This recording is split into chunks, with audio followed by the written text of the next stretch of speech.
There is a hidden force more dangerous than evil itself, a force Dietrich Bonhoeffer, pastor, theologian, and fierce critic of Nazism, believed to be responsible for some of the most profound destruction during World War II. Unlike evil, this force cannot be debated, uncovered, or even confronted in the usual way. It seeps into the minds of ordinary people, muting their discernment, clouding their judgment, and stripping them of the ability to perceive truth or engage with logic.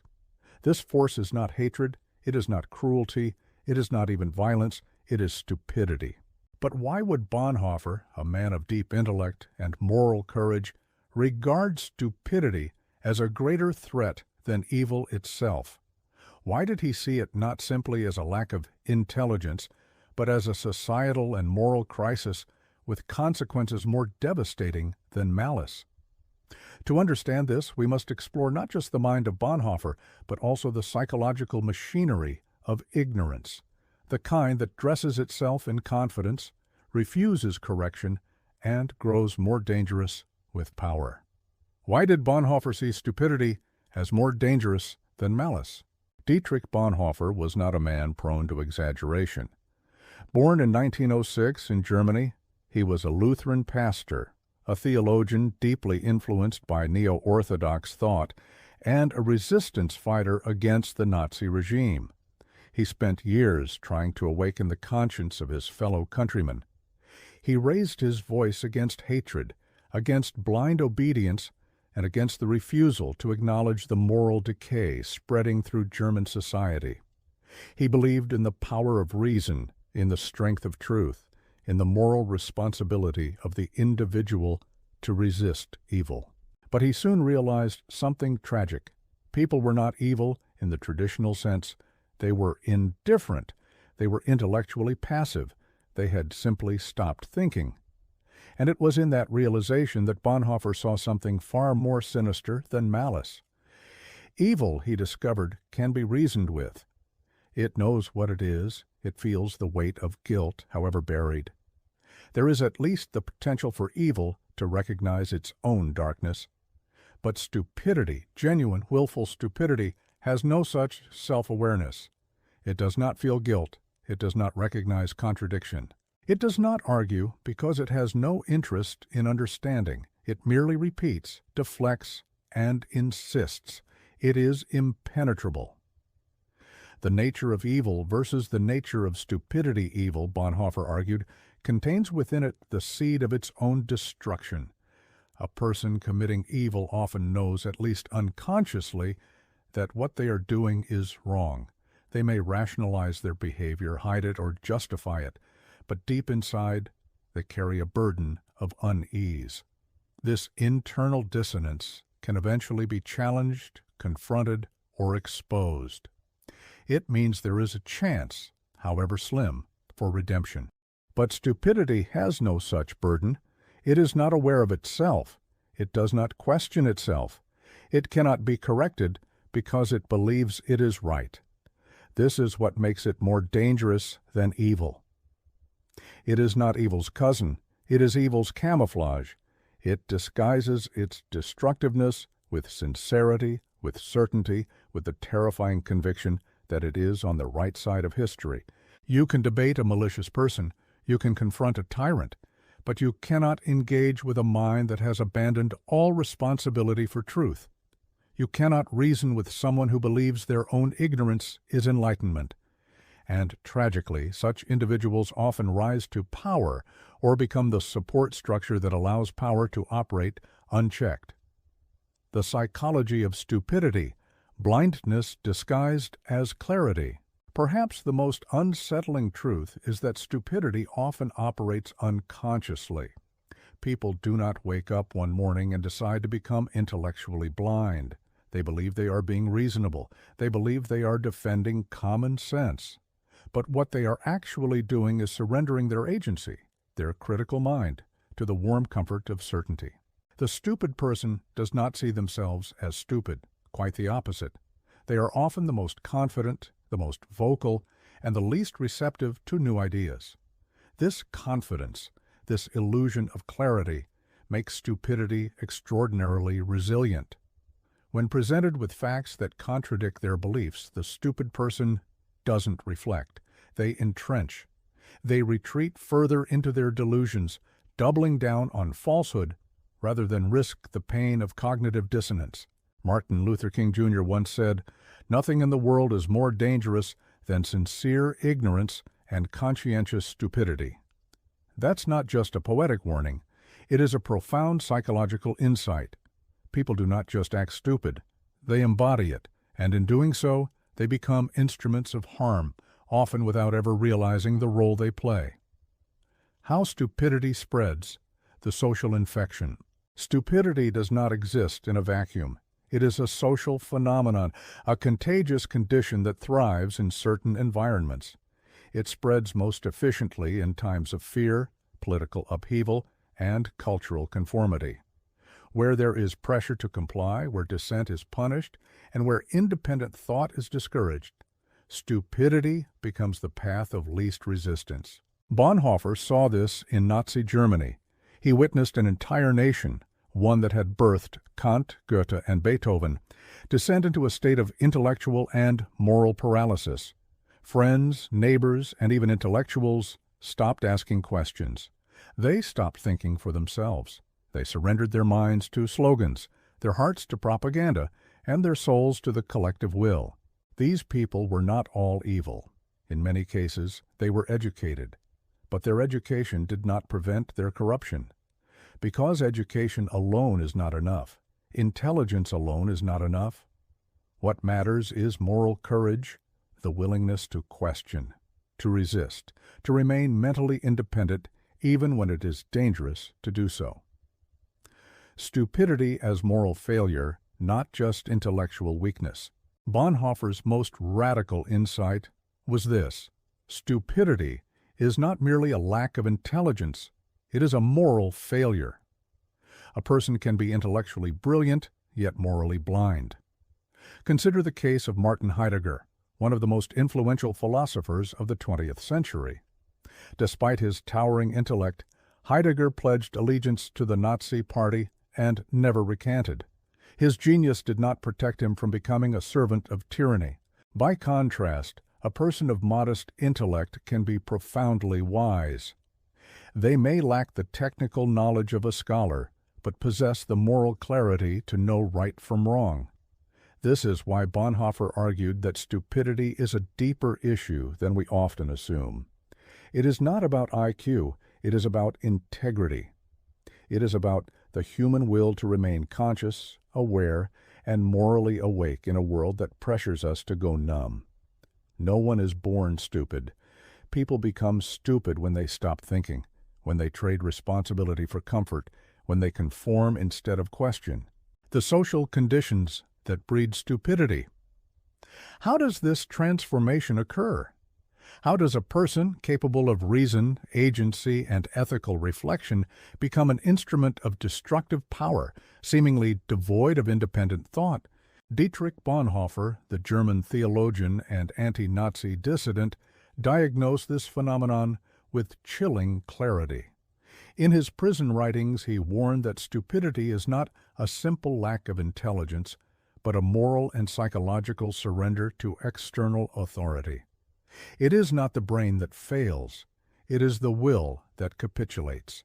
Stupidity, he wrote, flourishes most easily in conditions of social conformity and centralized power, where individuals are conditioned not to think, but to follow. In such environments, individuals trade the burdens of thought for the comfort of belonging. They do not become stupid because they are unintelligent. They become stupid because they cease to think for themselves. The intellect remains, but it lies dormant, buried under layers of fear, obedience, and tribal loyalty. People silence their doubts, not because they are incapable of reasoning, but because reasoning becomes dangerous. In these environments, to think is to risk exclusion. To question is to risk punishment. The surrender of the mind is not coerced all at once, but slowly, insidiously, through subtle rewards for conformity and penalties for dissent. This theme resonates with George Orwell's portrayal of totalitarianism in 1984. The regime in Orwell's dystopia did not merely prohibit free expression. It rewrote the very boundaries of thought itself. It created a world in which language was manipulated to render critical thought impossible, where citizens were trained to accept contradictions. War is peace, freedom is slavery, without hesitation. Like Bonhoeffer, Orwell understood that the most terrifying form of control is not over the body, but over the mind. In such a regime, stupidity is not just tolerated, it is cultivated. The ideal subject is not a thinker, but a repeater. Hannah Arendt, in her seminal work, The Origins of Totalitarianism, argued that ideological systems thrive not when people become fanatics, but when they become apathetic to truth. Arendt saw in the rise of totalitarian regimes the erosion of the distinction between fact and fiction, reality and illusion. When citizens can no longer discern truth from propaganda, they are not merely deceived, they become complicit in their own manipulation. Stupidity, in this context, is a symptom of the loss of public reason. Bonhoeffer observed that this kind of stupidity is not merely an individual failure. It is a social contagion. It spreads through institutions, media, and groupthink. It is rewarded by those in power because a population that does not think is a population that does not resist. As he wrote, power can be more easily exercised over a stupid person than over an intelligent one. The stupidity he feared was not foolishness, but the willing abdication of thought in favor of loyalty. You cannot argue someone out of stupidity. One of Bonhoeffer's most sobering insights is that this form of stupidity cannot be overcome with reasoned argument. Traditional education, logical persuasion, and factual correction are powerless against it. Why? Because the stupid person, as Bonhoeffer described, is not functioning as an individual thinker. They have outsourced their reasoning to an external authority, be it a political ideology, a charismatic leader, or a collective belief system. The individual is still present physically, but their mind is occupied, possessed even, by something external. They are no longer listening to opposing viewpoints. They are filtering all information through the lens of the ideology they serve. You are not engaging with a person in dialogue. You are confronting a script, a programmed defense mechanism. Your words are either ignored, ridiculed, or weaponized against you. This is not a conversation. It is a confrontation with dogma masquerading as conviction. This echoes Erich Fromm's diagnosis in Escape from Freedom, where he describes the authoritarian personality as someone who escapes the anxiety of freedom by fusing their identity with something external. Such individuals do not seek truth. They seek certainty. They do not care whether a belief is rational, only that it relieves the burden of thinking for themselves. The less he understands, Fromm wrote, the more he believes he understands everything. In such cases, reason is not merely ineffective, it is perceived as a threat. A challenge to their worldview feels like a personal attack. The individual becomes defensive, even hostile. Attempts at dialogue are interpreted as persecution, and their loyalty to the ideology only deepens. As Bonhoeffer noted, this is what makes stupidity not only frustrating, but dangerous. It is not passive ignorance, it is weaponized ignorance. And the terrifying irony is that the person who has surrendered their mind often believes they have finally found the truth. How to avoid becoming stupid yourself. If stupidity is not merely a lack of intellect but a surrender of moral and cognitive autonomy, then how do we guard ourselves against it, especially in a world that increasingly rewards obedience and punishes critical thought? Bonhoeffer's answer was both personal and political. Never stop thinking. Independent thought is not a luxury. It is a moral imperative. It is the first line of defense against tyranny, conformity, and collective madness. Thinking must be active, not passive. It must be courageous, not convenient. As Immanuel Kant wrote in his essay, "What is Enlightenment?" Enlightenment is man's emergence from his self-imposed immaturity. For Kant, immaturity is the inability to use one's own understanding without the guidance of another. It is easier to obey than to think, but in choosing ease, we risk becoming complicit in evil. To think critically is to constantly examine one's own beliefs. It is to ask, why do I believe this? Where did this idea come from? Does it survive scrutiny? It means resisting the pressure to conform merely because it is socially expedient. When a belief system demands loyalty without offering clarity or coherence, the wise response is skepticism, not submission. Stupidity thrives in groups that discourage dissent. Thus, the antidote is not isolation, but community rooted in truth-seeking. Socrates, the father of Western philosophy, warned against the unexamined life. For Socrates, philosophy was not a body of knowledge, but a method of questioning. It was a way of living that demanded relentless inquiry, even in the face of ridicule or death. So whenever you feel the urge to echo the majority, pause and reflect.